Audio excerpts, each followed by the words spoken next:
Oui, le biscuit, très rapidement. Alors oui, biscuit, le président a participé, a présidé plutôt la cérémonie de réouverture. Le chef de l'État, oui. Ouais, le président Mamadi Doumbouya, chef de l'État, chef de la junte en Guinée, donc a présidé. Des armées. Pour compléter la liste. Oui, commandant en chef des forces armées. Non, chef suprême. Les superlatifs qui se bousculent. Vous savez, le culte de personnalité. Voilà, suprême, ça c'est Dieu. Je me méfie souvent de ce qualificatif-là. Donc je préfère plutôt dire commandant en chef des forces armées.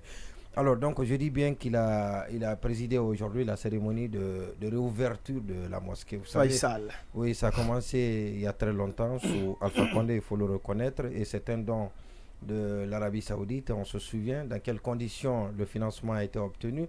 C'est lors d'un séjour de grand imam de la grande mosquée de la Mecque ici et qui s'est engagé à rénover donc, cette mosquée. Mais la mosquée a connu 3 rénovations. Donc c'est la 3e rénovation. Et c'est celle-ci qui paraît être la bonne. Et parce que les règles de procédure ont été respectées. Il y a eu assez de tractations au début. Et parce qu'il y en a qui ont voulu en faire leur chasse gardée. Et je rappelle que c'était depuis au temps de Koutoubou Sano. Donc l'argent a été donné, mais il a été difficile de recruter un entrepreneur, une entreprise qui devait s'occuper bien évidemment de la rénovation, et parce qu'il s'est passé assez de choses. De l'eau a coulé sous les ponts, et aujourd'hui on est vraiment fiers de ce qui a été fait, et ça c'est encore une fois félicitations à l'entreprise qui... C'est Yula et Frères, hein? Yula et Frères, oui, c'est Yula et Frères. C'est l'entreprise Yula et Frères. Ça n'a pas été du tout facile avec cette entreprise, mais finalement on y est parvenu parce qu'il y avait en quelque sorte l'épée de Damoclès qui était sous la tête. Et ces derniers temps, on était obligé de faire le travail ou sinon vous prenez une autre direction. Alors, ça c'est important. La direction à prendre pour les entreprises qui n'accomplissent ça, qui n'exécutent pas normalement leur contrat. Oui, j'ai pas besoin de le rappeler. D'accord. Alors, on va progresser. Un autre biscuit? Oui, c'est Baouri, parce qu'on n'en a pas parlé hier avant-hier, mais c'est extrêmement important de parler de son passage au tribunal. Aujourd'hui, il y était encore. Et pendant 3 jours, on a cherché à le cuisiner. Il y a une pluie de questions, voilà, donc notamment venant de la défense d'Addis et compagnie, donc pour le confondre. Et je l'ai trouvé très lucide, très lucide, et il a démontré que c'est quelqu'un qui est vraiment apte à être un grand dirigeant. D'abord santé, il se porte très bien, il se porte comme un charme. Et ça c'est important, et c'est un message qu'il a donné, et ça lui profite bien, Baouri, parce que tout le temps qu'il a passé, toute la journée, il est resté debout. Il est resté debout, et on lui a demandé s'il peut s'asseoir. Non, il est resté debout, on n'a pas besoin de consulter son médecin ou comment on appelle ça, son bulletin de santé pour savoir s'il est en bonne santé. Il a l'air d'être en très bonne santé. Et les questions, les réponses, il est resté cohérent.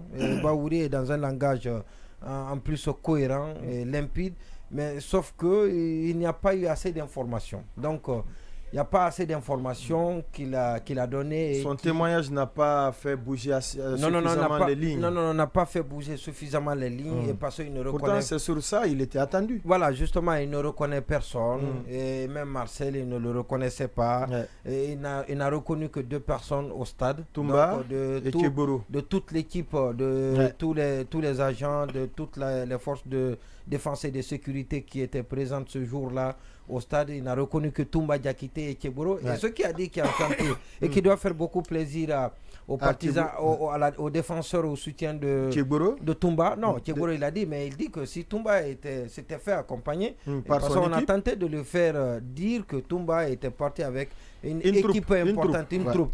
Et il dit que si Toumba s'était fait accompagner par une troupe, qu'il n'y aurait pas eu de carnage à cause du rôle qu'il a joué dans le stade. S'il était suffisamment accompagné, s'il était suffisamment bien accompagné, davantage. Qu'on en aurait sauvé davantage. Mais il y a un autre enseignement. Ça veut dire que quand on appelle les militants, vous avez vu que ce sont chefs, les chefs qui ont été sauvés, les militants ont été abandonnés à eux-mêmes. C'est vrai qu'on ne pouvait pas tous les sauver, mais l'enseignement voudrait dire que quand les gens sont appelés, c'est les chefs qui sont les mieux protégés. Mais Alpha Condé était là le 5 septembre, il n'a pas été tué. Ils sont, il n'a pas été maintenu en prison. Absolument. Il n'a pas été maintenu en prison. Non, il n'a même pas été tué. Cependant, beaucoup de ses gardes ont été tués. Oui, non, c'est différent. Ça, c'est différent. Comment c'est différent? C'est un service loyal que ces gens-là étaient en train d'accomplir. Et les autres? Ils sont convaincus que ceux qui sont là ne sont pas aptes à diriger le pays. Oui, je ne suis pas d'accord. Je ne sais pas. Je suis d'accord. Très belle réplique. C'est bon. Je suis d'accord. On je suis d'accord. Non, c'est regrettable ce qui s'est passé. Il y a plusieurs raisons même qui expliquent ça. Il y a plusieurs raisons qui expliquent ça. Oui, on va écouter Baïla. Il veut me livrer à la vérité. Il y a plusieurs raisons qui expliquent ça. Ce qui est mieux pour moi, c'est de me taire. D'accord, je laisse la parole. C'est vrai que j'ai aussi suivi avec, comme beaucoup de Guinéens, avec beaucoup d'intérêt le passage de Bahouri qui était attendu, parce que n'oublions pas que au-delà du fait que ça soit un politique et qu'il était bien entendu membre des forces vives, c'était aussi le président de la commission d'organisation de la manifestation marche en question. Exactement. Donc à ce titre, il était très attendu. Maintenant, effectivement, il a eu la pondération, on va dire, qui le caractérise déjà. Il a été vraiment calme, il a répondu à toutes les questions, même parfois provocatrices, sans perdre son sang-froid. Bien entendu, cela, il a les qualités aussi de politique, donc cela aussi doit bien l'aider dans ce sens. Maintenant, sur le fond, il faut pas oublier, il a aussi été quand même, en parlant justement de la question de Toumba, il a aussi été quand même mis aussi face à sa première déclaration dans laquelle justement il disait expressément que Toumba était le chef de ceux qui avaient débarqué au stade, mais il est revenu sur ce pan-là en expliquant, et sur cette partie-là, il a été un peu cuisiné justement, notamment par les avocats de Dadis et il a reconnu finalement qu'il a peut-être fait une mauvaise interprétation à ce moment-là et qu'avec le recul, il avait une meilleure lecture, et même au début, vision des choses. Oui, on me dit que le colonel Mamadi Doumbouya a été annoncé à la grande mosquée Faisal, mais c'est plutôt le Premier ministre, Dr Bernard Goumou, qui a effectué le déplacement. Merci à Bokar Condé Oscar. Oui, et très rapidement, l'autre point. Mais là, on ne pouvait pas forcément, il n'était pas attendu forcément sur l'identification telle qu'elle, vu qu'il n'est pas militaire en tant que tel, et que ceux dont on parle, les Marcel, ils n'étaient pas connus du grand public à l'époque des faits. Et justement, et c'est pour ça, moi, j'ai apprécié qu'il n'est pas, justement, qu'il est resté, quand il y a quelque chose, donc, très serein. Quand il y a une question qui lui est posée, donc il n'a pas la certitude.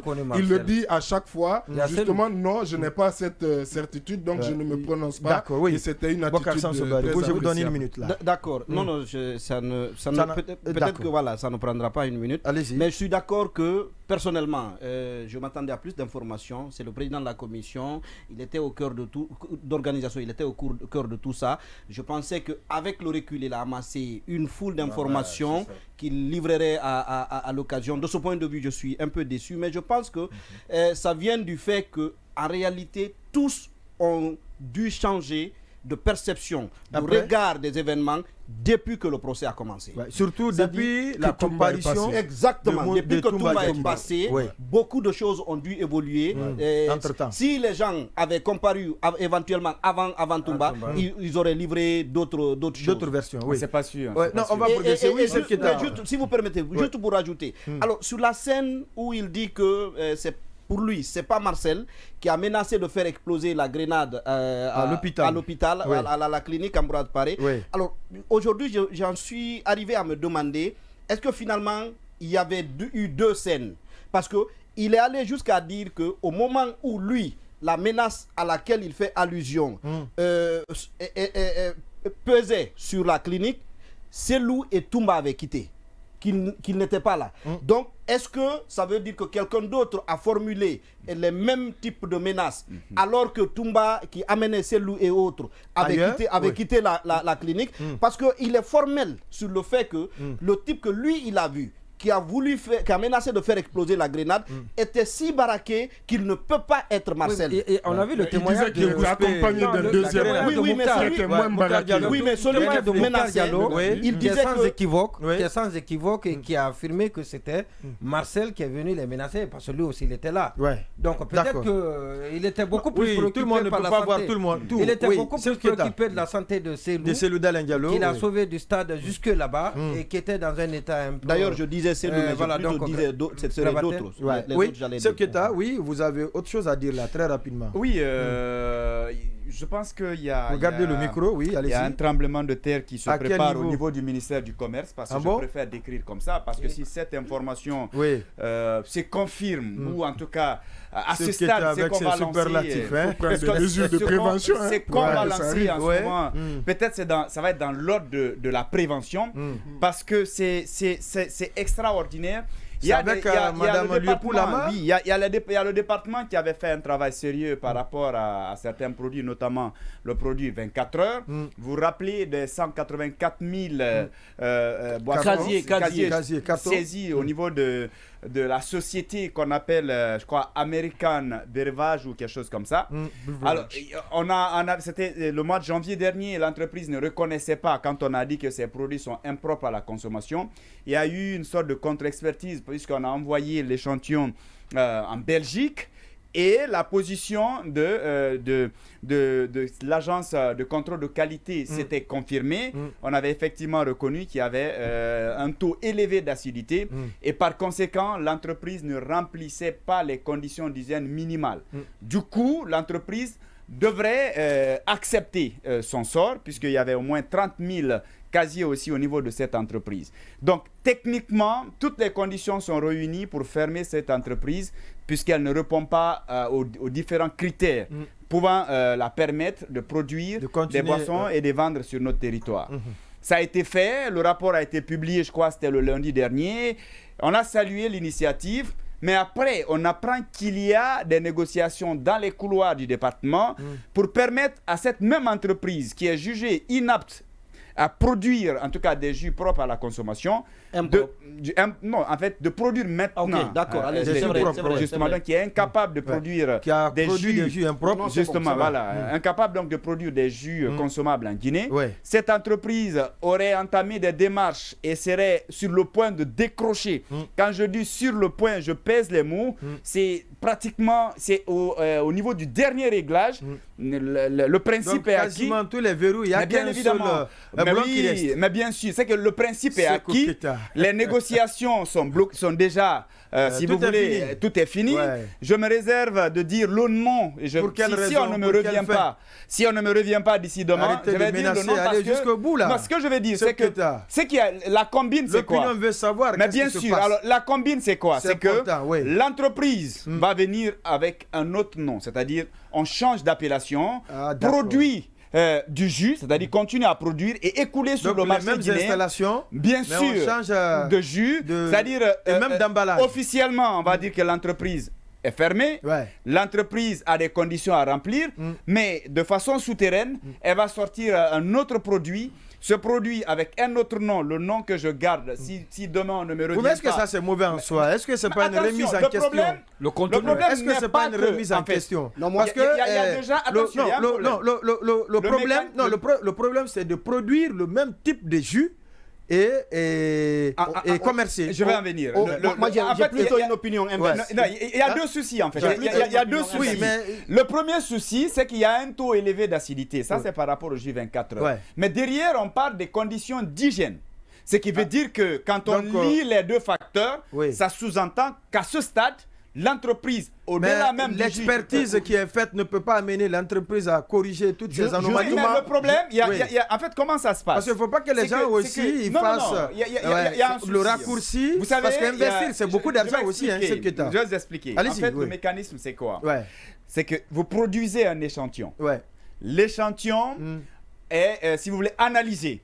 Si c'est consommable, on vous donne l'autorisation de vendre. Contrôler. Bien entendu. Vous comprenez? Mais si vous n'avez pas les conditions d'hygiène requises et que ce que vous produisez n'est pas impropre, tout de suite, si vous êtes récusé, la santé publique. Parce que quand il y a eu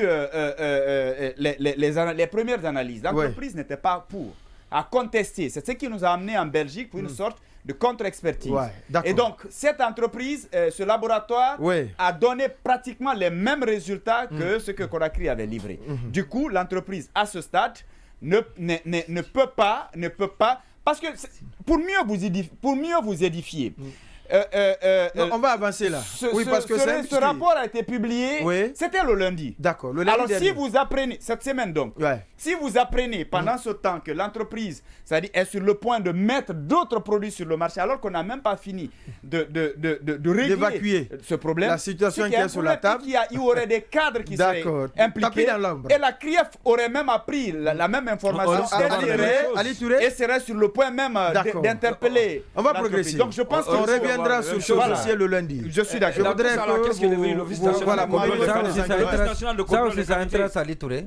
Oui. D'accord. Oui. Donc on va progresser si vous permettez. La complicité de l'Office national de contrôle des qualités, je ne sais pas dans tout cela là, qu'est-ce que l'Office fait. L'Office ne fait rien. Oui, l'Office ne fait rien. Non, l'Office ne fait rien parce que ce qu'il vient de dire là. Moi, je crains beaucoup. Regardez, quand vous voyez, il y a ce juge, l'Office ne fait absolument rien. On va écouter Ndoya. L'Office ne savait pas comment ça s'est passé. L'Office a été contraint de reconnaître. Non, l'Office, à un moment donné,